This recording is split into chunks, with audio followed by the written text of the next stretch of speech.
Olá, meus amigos. Estamos de volta com o 7º podcast Saudavelmente Joinville, conectando especialidades e compartilhando conhecimento. Contamos com a parceria e o apoio do ICTOR, Instituto de Cirurgia Torácica. Agradeço a crescente audiência de vocês e peço que aqueles que ainda não se inscreveram façam sua inscrição no meu canal do YouTube, João do Pulmão, dê seu like ou dislike e compartilhe o vídeo. Sou João Antônio Pimenta de Carvalho, pneumologista. Hoje vamos falar de um tema muito comum, mas cheio de nuances. A bronquite. Afinal, o que diferencia a bronquite crônica, que faz parte do grupo da DPOC, daquela bronquite que aparece na asma? Para nos ajudar a entender isso, recebemos com muita honra o Dr. Dilton, pneumologista, que trabalha na Clínica São Marcos, a qual eu agradeço, Dilton, sua presença. Para mim é uma honra tê-lo aqui, tendo em vista que eu já tive a oportunidade de trabalhar na sua clínica, um curto tempo, mas assim que eu cheguei em Joinville. E tenho muita gratidão por isso. Dr. Dilton é formado pela Universidade Federal de Santa Catarina. Fez pós-graduação em pneumologia pelo Hospital Cardoso Fontes, no Rio de Janeiro. E pós-graduação em medicina do sono pelo Instituto do Sono e também pela USP de São Paulo. Como eu disse, ele trabalha na Clínica São Marcos, e lá da Clínica São Marcos ele tem uma equipe, né, uma clínica, inclusive, especializada na apneia do sono, né, e nas doenças do sono. E lá tem uma equipe constituída do Dr. Dilton, Dr. Jaime, que já esteve aqui falando sobre a apneia do sono, Dr. Marcos Teodoro, né, que falou sobre hipertensão pulmonar. Tem mais alguém lá, Marcos? A doutora Bruna, né? Doutora Bruna Borges. Então é uma equipe fantástica. A clínica dele fica ali na rua Abdom Batista. Bom, então nós vamos falar hoje, para começar, doutor Dilton, o que é exatamente a bronquite? Podemos definir a bronquite como inflamação dos brônquios? Exatamente. A bronquite é uma inflamação dos brônquios que pode ser de várias causas: alérgica, poluição, emocional, por infecção respiratória, que pode exacerbar a crise e que leva a tosse, chiado no peito, dor torácica e às vezes expectoração. Ok. Nós vamos nos estender com mais detalhes à medida que a gente vai conversando. Muitas pessoas associam bronquite a uma tosse prolongada. É correto pensar assim ou estamos simplificando demais? Estamos simplificando. Às vezes, as pessoas têm uma tosse persistente e que pode ser algum tipo de alergia que pode estar causando e não se dá conta que tem um pouco de falta de ar por não fazer esforço, para a pessoa sedentária. Mas quando a gente for fazer o exame físico, você ausculta que tem sibilância ou chiado no peito, o famoso chiado ou pianço, que muita gente conhece. E para diagnóstico é fundamental fazer o exame chamado espirometria. Isso aí. Nós vamos falar também mais para frente. Então, gente, ele chamou atenção aí sobre um sintoma que é muito frequente na nossa prática, né, doutor Dilton, que é a tosse. E principalmente quando essa tosse é prolongada, né, ou mesmo ela é cíclica, ela vem e passa, e como ele falou, acompanhado de outras coisas, como chieira no peito, chamado, como é que chama? Piaço? Pianço. Pianço. Pianço. O mineiro chama aí de chieira no peito, chiado no peito, tem muito nome, né? Então, tosse é um sintoma muito prevalente, não é só a bronquite que causa, né?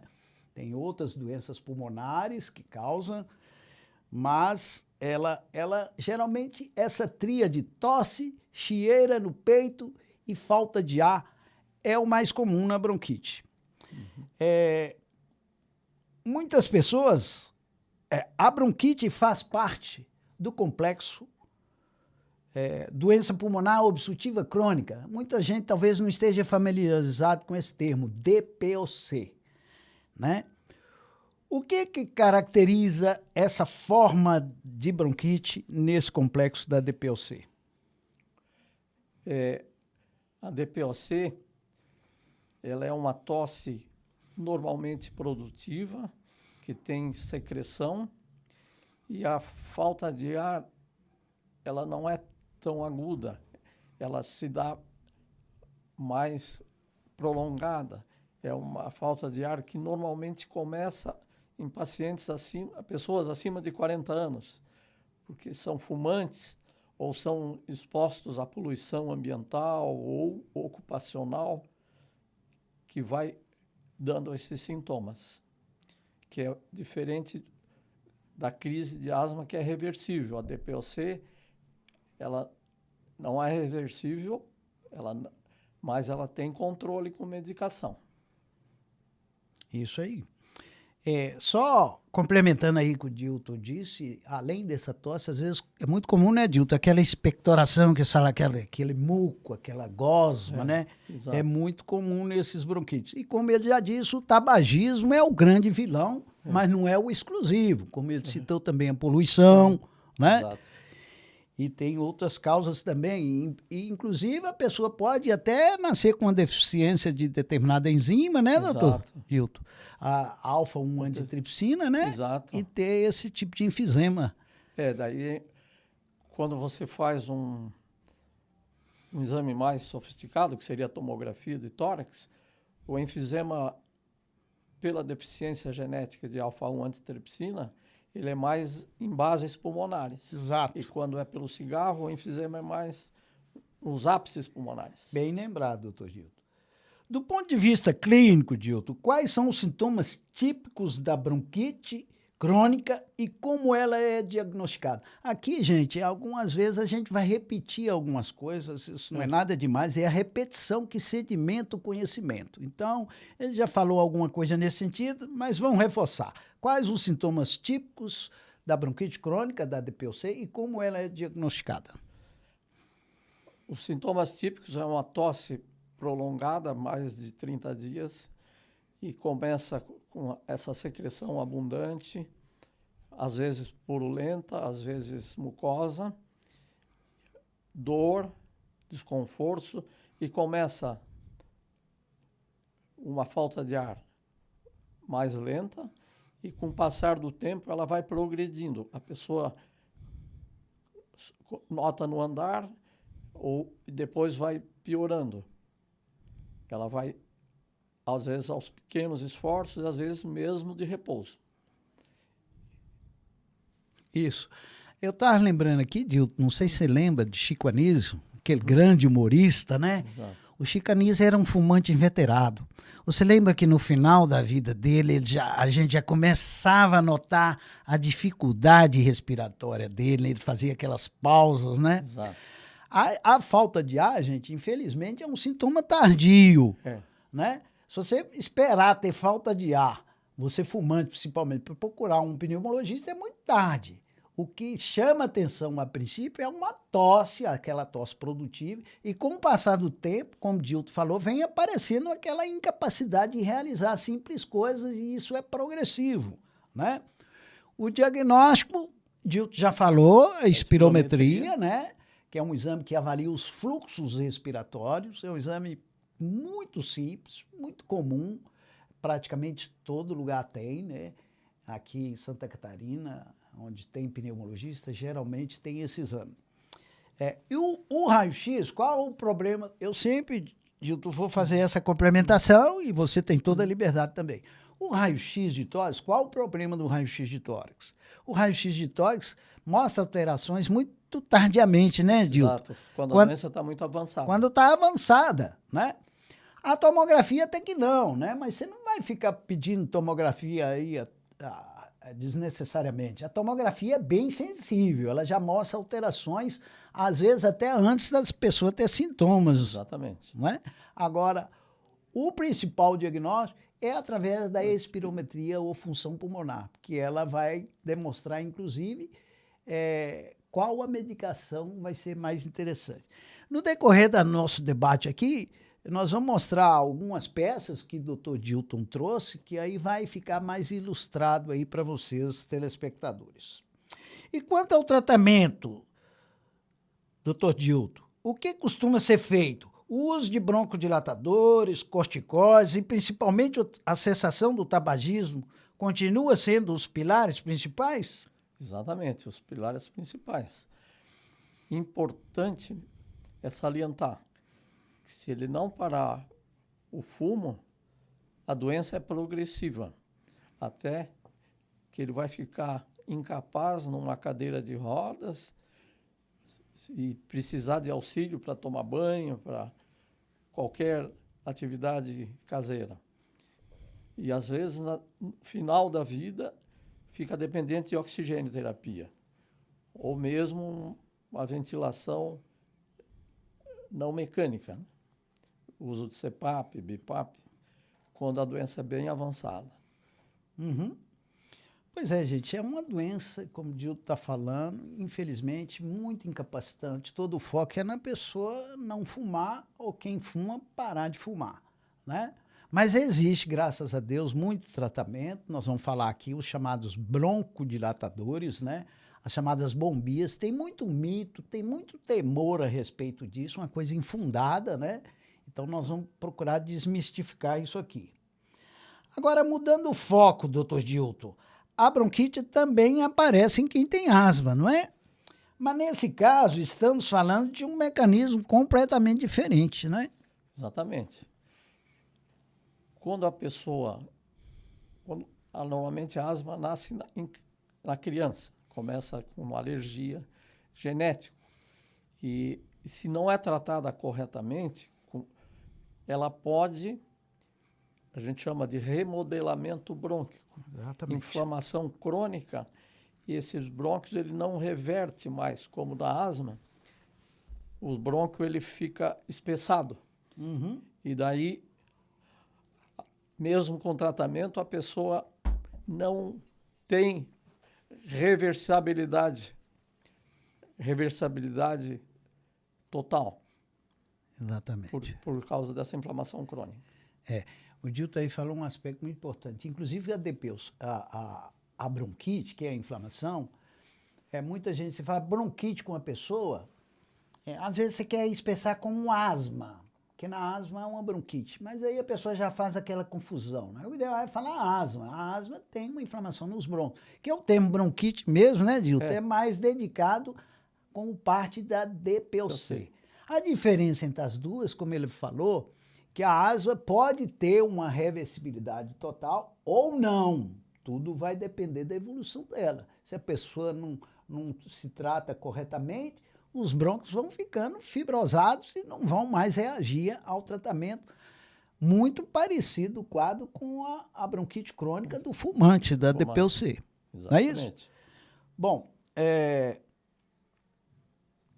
inclusive, na DPOC, você lembra antigamente que a gente falava, é irreversível, mas isso era muito pejorativo, o paciente ficava desanimado, pessimista.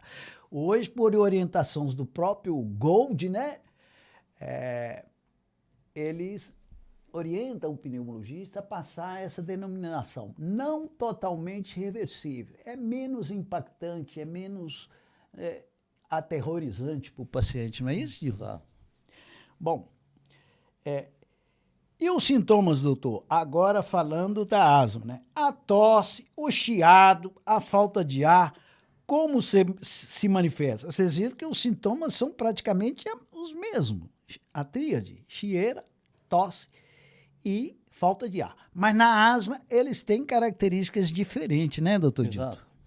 Eles, com o tratamento, ele fica um período sem ter crise. A gente chama de reversível.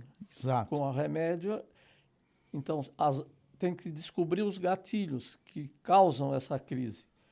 Então, você afastando o pelo de animais, afastando as causas que podem dar alergia, já a crise pode ficar, às vezes, 3, 6 meses, até 1 ano. Então, é importante você fazer o tratamento de manutenção, que daí não ocasiona essas crises. Ok. Eu vou dar um exemplo aqui pessoal. Eu sou atópico, ou seja, eu sou alérgico. Eu tenho rinite alérgica. E meu filho, o caçula meu, um dos filhos meus, com 8 anos de idade, manifestou a asma.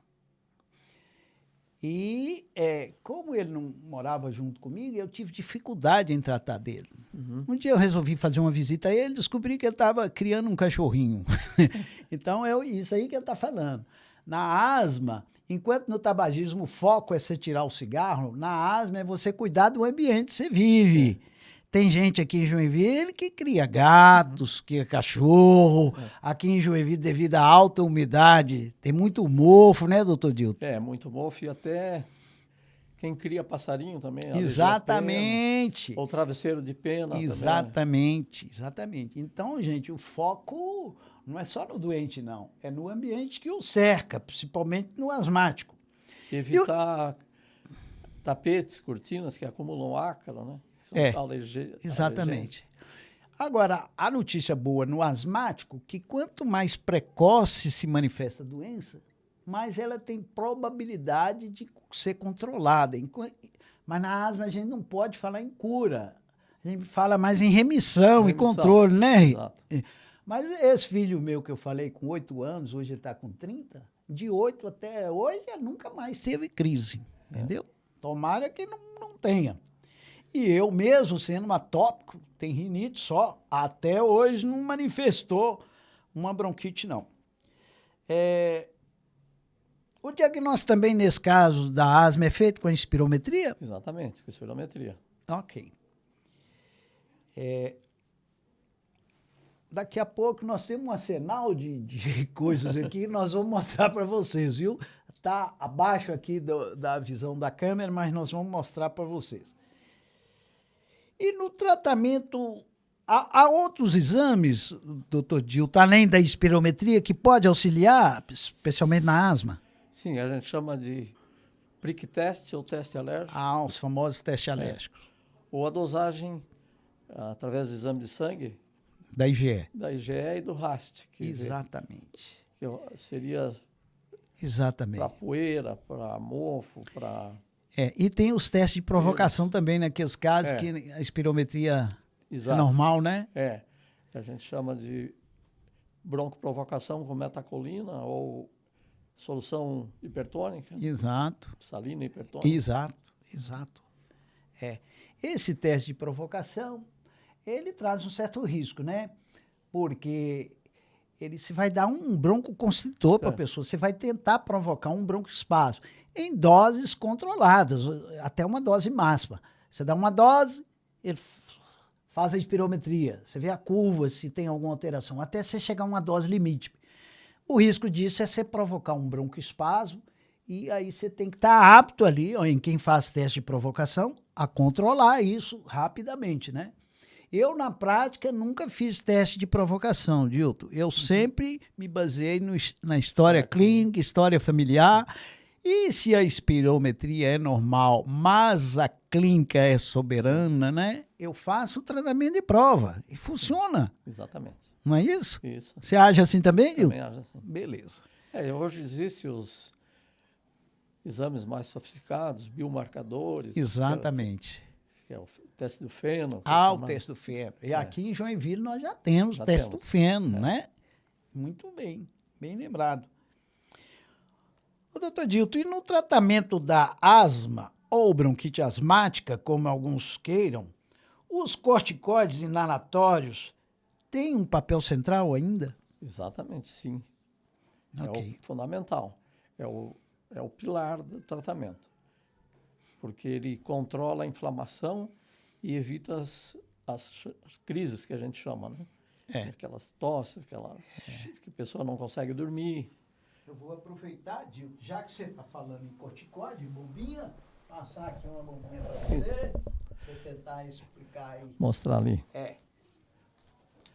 A gente costuma, se eu pegar o Olha o espaçador. espaçador, a gente costuma indicar o espaçador.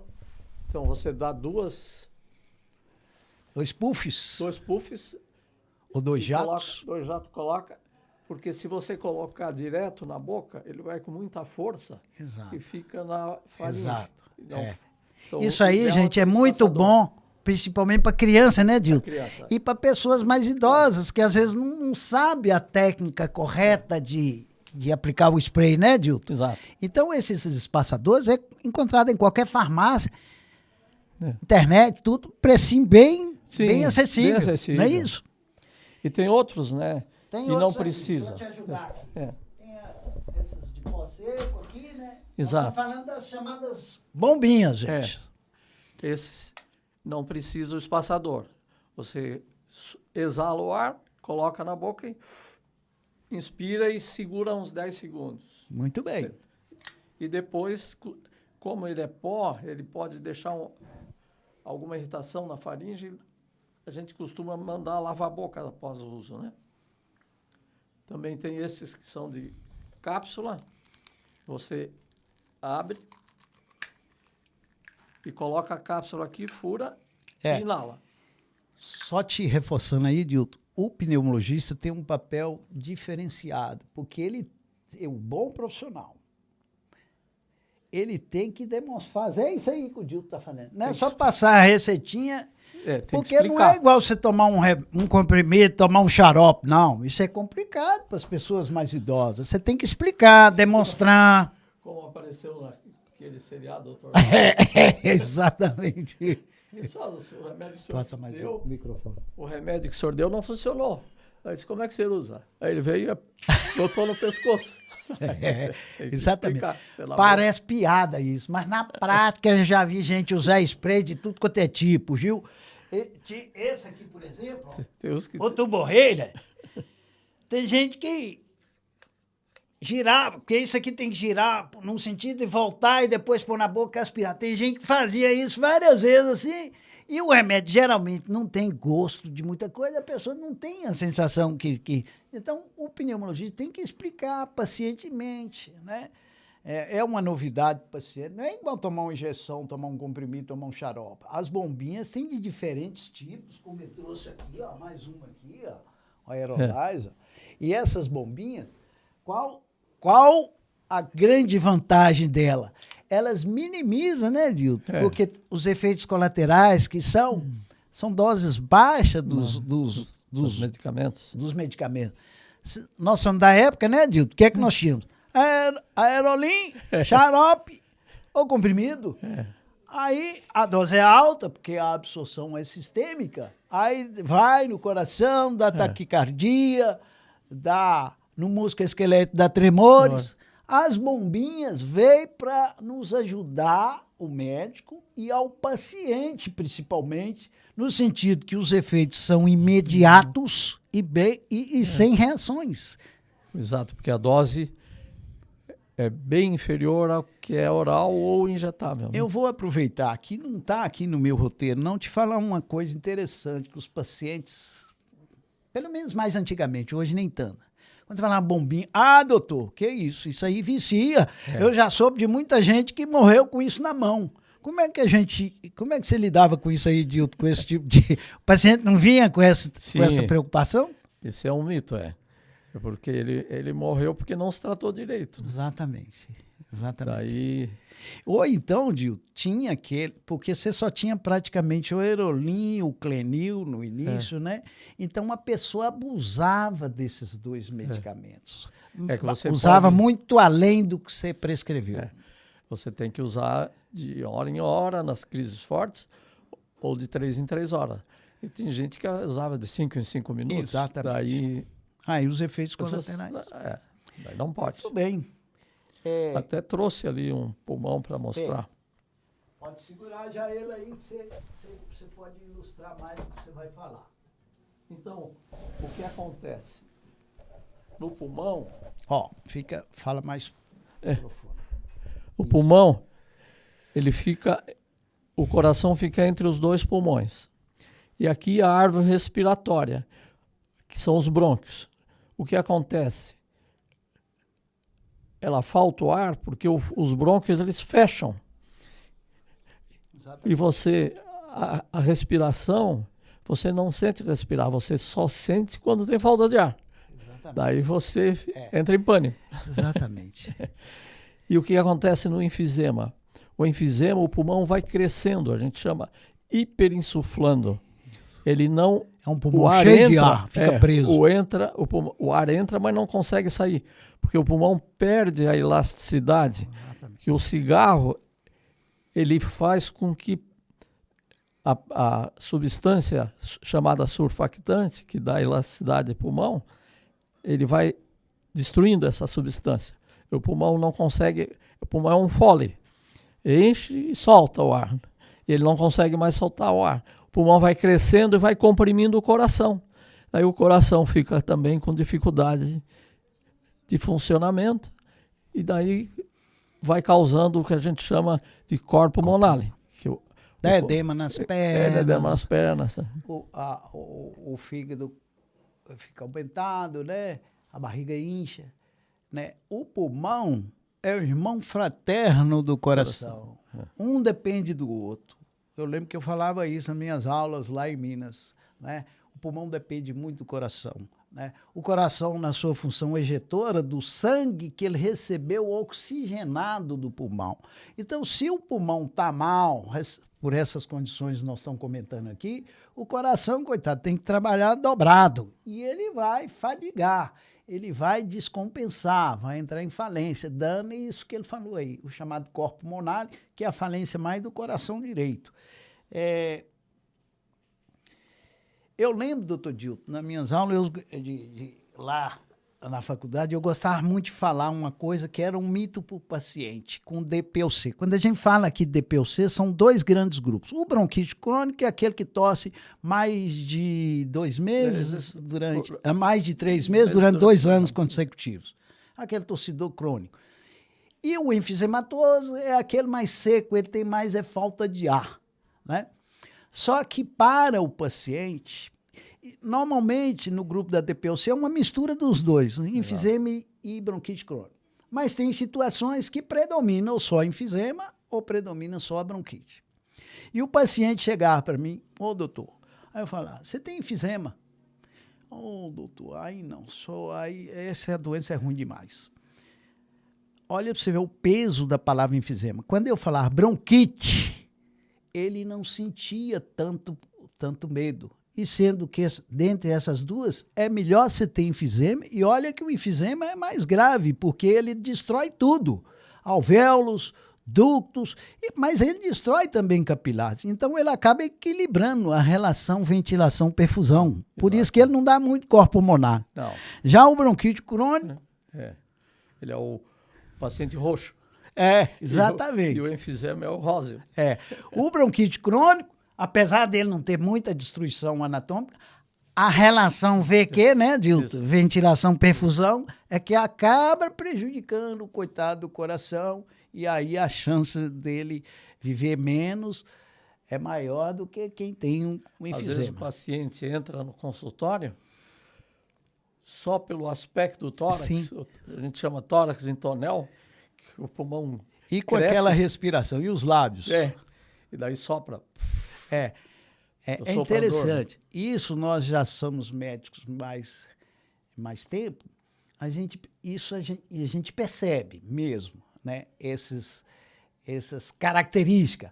O paciente ele faz a respiração com os lábios em fenda. Ele está tentando esvaziar o ar dos pulmões lentamente para evitar um colapso precoce dos brônquios e aí ele melhorar a dispneia. Quando ele não faz isso sozinho, a gente ensina para ele.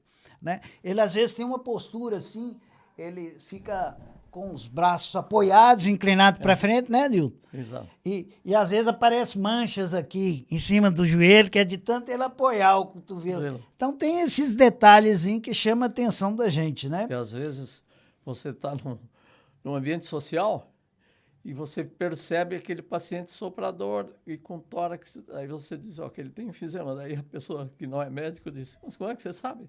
Eu disse, só pelo exame clínico, só o olho clínico. O olho clínico, é verdade. Ó, gente, nós falamos aqui sobre as diferenças entre as duas bronquites, a bronquite da asma e a bronquite da DPOC.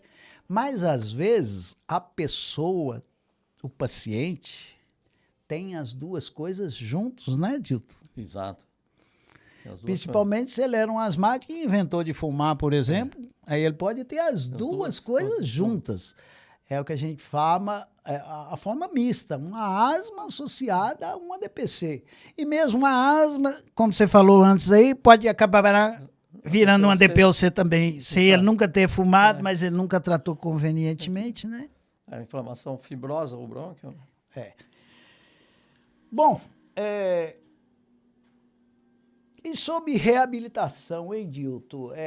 Qual a sua experiência? O que acha disso, da reabilitação pulmonar, que o doutor Roberto Jardim sempre falou nos congressos, né? Parece que o doutor Roberto Jardim é um paulista, um médico bem experiência. Ele tem um centro de referência em São Paulo de reabilitação pulmonar. Ele sempre defendeu isso. Além de medicamentos, encaminhar esse tipo de paciente, principalmente os portadores de DPOC, para esses centros de reabilitação. Fisioterapia, que normalmente esses DPOC, eles ficam com dificuldade de praticar esportes, e é importante fazer a reabilitação, que faz uma fisioterapia respiratória, ensina a respirar e mesmo assim fortalece os músculos respiratórios nesse tipo de fisioterapia, porque normalmente o DPOC leva à sarcopenia, que a gente chama atrofia muscular. E isso daí não só incapacita mais ainda e só os medicamentos não resolvem, se ele tem essa deficiência muscular acentuada. E essa reabilitação, gente, ela é multiprofissional, não é, doutor Dilton? Multiprofissional. Tem fisioterapeuta, psicólogo, né? Você vê que é um quadro dramático, né? O ideal mesmo é a pessoa nunca ingressar nesse vício de fumar, né? Ô, Dilton, só para finalizar, estamos aí nos finalmente, hoje em dia está muito em moda os chamados imunobiológicos, né? Exato. Tanto inicialmente só para asma, mas hoje eles estão vendo os resultados dele na DPOC também, né, Dilton? Também.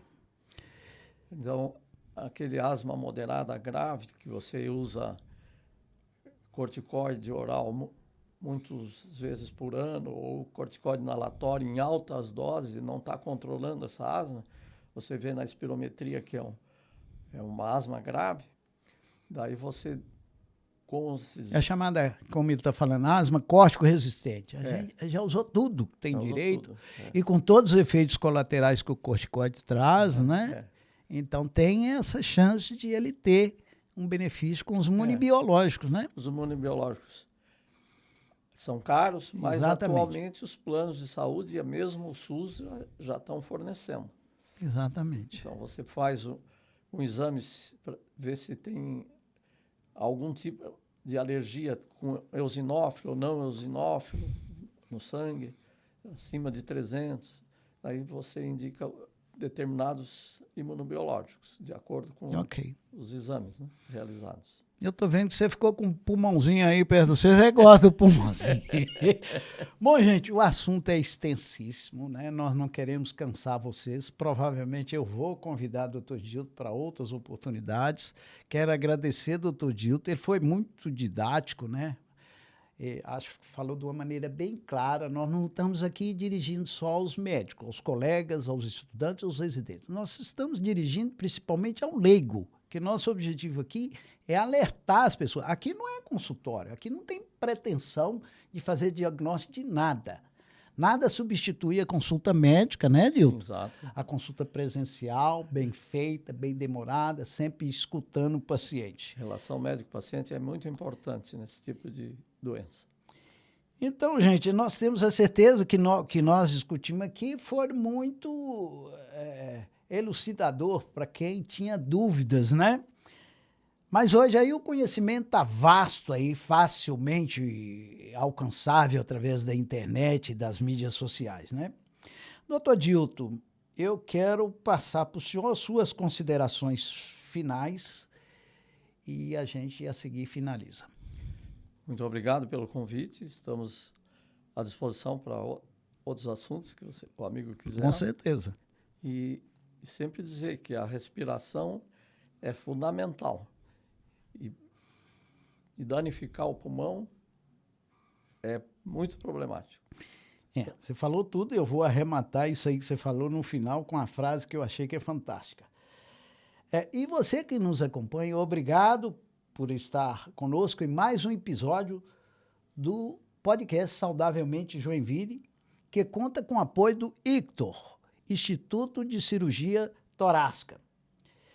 Até a próxima oportunidade e lembre-se, respire bem e viva melhor. Até mais. Até mais. Boa noite.